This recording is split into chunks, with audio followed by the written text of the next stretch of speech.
पर आश्चर्य करेंगे, क्योंकि वर्तमान युग अब हम पर आश्चर्य करता है। पेट के साथ बहस करना कठिन है, क्योंकि उसके कान नहीं होते। हम धन को उचित उपयोग की वस्तु के रूप में देखते हैं, न कि गर्व करने के लिए। जितना हो सके उतने निर्मल मन से विपत्ति का सामना करना और उसके खिलाफ तुरंत प्रतिक्रिया करना एक शहर और एक व्यक्ति की असली ताकत है। स्वतंत्रता केवल उन्हीं की होती है जिनमें इसकी रक्षा करने का साहस होता है। सिर्फ इसलिए कि आप राजनीति में दिलचस्पी नहीं लेते हैं, इसका मतलब ये नहीं है कि राजनीति आप में दिलचस्पी नहीं लेगी। मैं अपने दुश्मनों की साजिशों से ज्यादा अपनी गलतियों से डरता हूं। जो सोच सकते हैं लेकिन व्यक्त नहीं कर सकते कि वे क्या सोचते हैं, खुद को उन लोगों के स्तर पर रखें जो सोच नहीं सकते।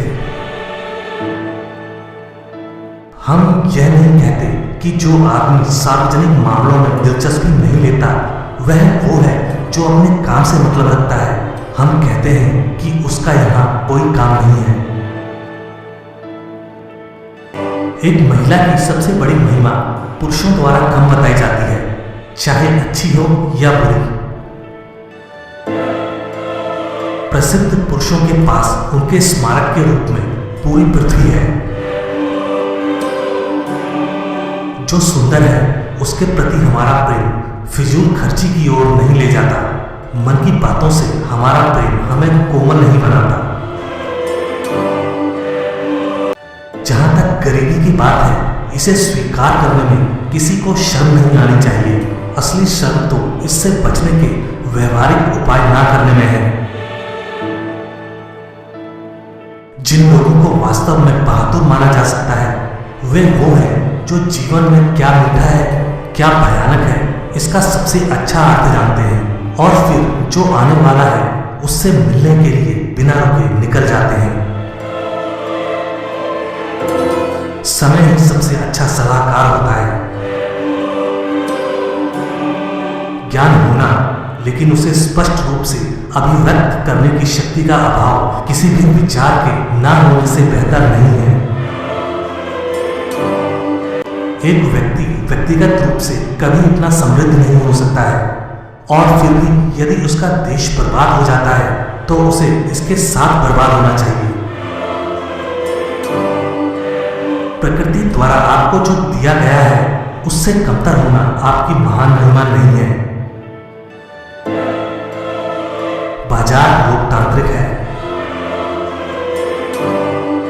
समय जैसे जैसे बीतता है कई सबक सिखाता है। पेड़ों को काटो या उखाड़ो तो भी वे दोबारा बड़े हो जाते हैं, लेकिन मनुष्य एक बार बर्बाद होने के बाद बेहद मुश्किल से उठ पाता है। क्योंकि सारी पृथ्वी प्रसिद्ध पुरुषों की कब्र है, न केवल उनके अपने देश में स्तंभों और शिलालेखों द्वारा उनका स्मरण किया जाता है, बल्कि विदेशों में भी उनका एक अलिखित स्मारक रहता है जो पत्थरों पर नहीं बल्कि लोगों के दिलों में खुदा हुआ है। खुश रहने का मतलब है आजाद होना और आजाद होने का मतलब है बहादुर होना। इसलिए युद्ध के खतरों को हल्के में ना लें।